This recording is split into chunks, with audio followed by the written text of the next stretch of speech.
I mean, she was the everyday average high school girl, getting ready for Christmas. And you don't get murdered. That just does not happen, especially in Cedar Rapids at that time. Tonight, new information in a cold case murder that's haunted the corridor for decades. 35 years ago this week, someone killed Cedar Rapids teenager Michelle Martinko. Thank you for joining us. I'm Scott Sanborn. And I'm Joy Howen for Tiffany this evening. Tonight, Michelle's surviving relatives are breaking their silence and pleading for your help.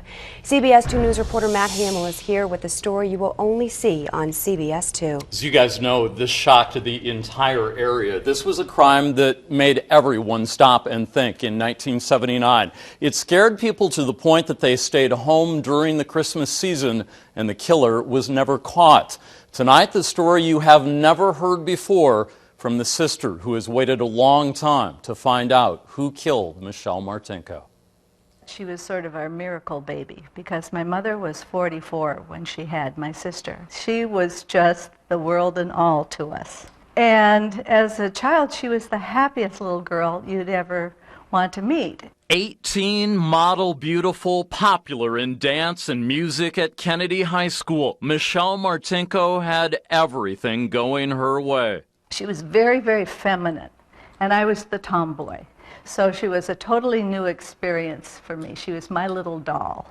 Proud sister Janelle watched Michelle grow from the flower girl at her and John's wedding into an amazing young woman who ventured out a few nights before Christmas with cash to buy a coat at the newly opened Westdale Mall. They'll never forget the gasping phone call from Janelle's mother. And she just said, Michelle's been murdered. I thought she was choking. I couldn't imagine what was wrong. She couldn't breathe. Michelle was 18, an adult, but when she didn't come home, police finally agreed to go search.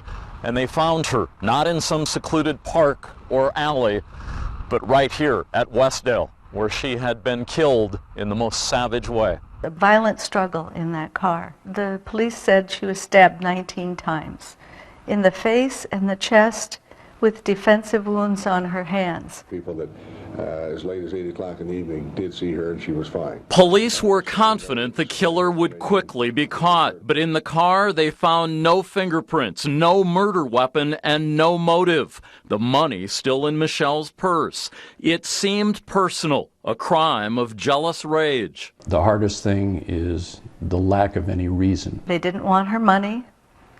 They didn't want her sexually. They just wanted her life. And that just was not something we could understand. I mean, she was the everyday average high school girl. You don't get murdered. That just does not happen. As the Martinko family buried Michelle, days turned to months. Rumors at school ran wild. Was it a jilted boy, a relative, a teacher, even a jealous girl? A theory supported by cruel phone calls to Martinko's parents. Is Michelle there at Christmas time? Can I talk to Michelle? Well, Michelle's dead. Ha ha ha ha.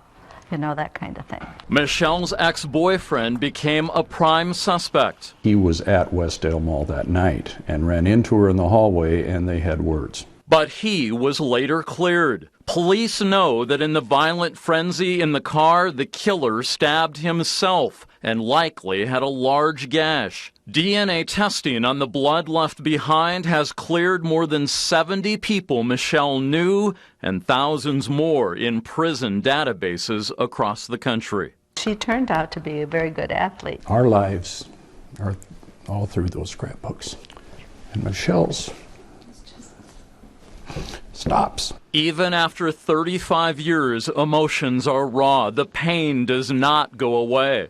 Michelle's mom and dad both went to their graves never knowing the truth. The heartbreak of losing their miracle baby literally killed them. My mother just didn't go out of the house anymore. Didn't want to talk to people. Terribly depressed. My father wound up having a stroke and had to quit work early. And then she took care of him. Their lives were destroyed. I mean, there's just no doubt about it. When people say, oh, you're having family for Christmas or whatever, And do you have sisters or brothers? And I said, I used to. Janelle says she still cries during the holidays when she thinks about Michelle, what might have been, and how much she misses her little sister, the beautiful young woman who will forever be 18. If somebody knows anything about this, it's never too late to give this information out. And I do think that somebody has information. I think it's our only hope at this point.